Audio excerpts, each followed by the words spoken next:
നമസ്കാരം, press line ന്യൂസിലേക്ക് സ്വാഗതം. മലയാള സിനിമാ ബോക്സ് ഓഫീസ് ചരിത്രത്തിൽ പുതിയ റെക്കോർഡ് കുറിച്ച് മഞ്ഞുമൽ ബോയ്സ്.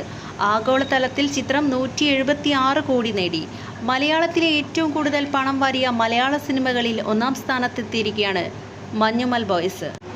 കഴിഞ്ഞ ഒരു വർഷത്തോളം ഒന്നാമതായി നിന്ന ജൂഡ് ആന്റണി ചിത്രം 2018 റെക്കോർഡാണ് മഞ്ഞുമൽ ബോയ്സ് തിരുത്തിയത്.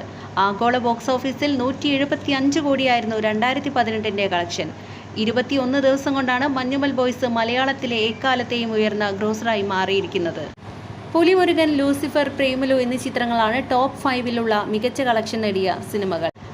സൗബിൻ ഷാഹിർ, ശ്രീനാഥ് ബാസി, ബാലു വർഗീസ്, ഗണപതി, ലാൽ ജൂനിയർ തുടങ്ങിയവരാണ് മഞ്ഞുമൽ ബോയ്സിലെ കേന്ദ്ര കഥാപാത്രങ്ങളെ അവതരിപ്പിച്ചിരിക്കുന്നത്. കൊച്ചിയിലെ മഞ്ഞുമലിൽ നിന്ന് ഒരു സുഹൃത്ത് സംഘം കൊടൈക്കനാലിലേക്ക് യാത്ര പോകുന്നതും അവിടെ നിന്ന് അവർക്ക് അഭിമുഖീകരിക്കേണ്ടി വരുന്ന അപ്രതീക്ഷിത സാഹചര്യങ്ങളുമാണ് ചിത്രത്തിന്റെ പ്രമേയം. ഫെബ്രുവരി 22-നായിരുന്നു മഞ്ഞുമൽ ബോയ്സ് റിലീസ് ചെയ്തത്. 2006-ൽ കൊടൈക്കനാലിലെ ഗുണകേവിൽ അകപ്പെട്ടുപോയ സുഹൃത്തിനെ രക്ഷിച്ച എറണാകുളം മഞ്ഞുമലിൽ നിന്ന് പോയ യുവാക്കളുടെ യഥാർത്ഥ അനുഭവം അടിസ്ഥാനമാക്കി ഒരുക്കിയ സിനിമയാണ് മഞ്ഞുമൽ ബോയ്സ്.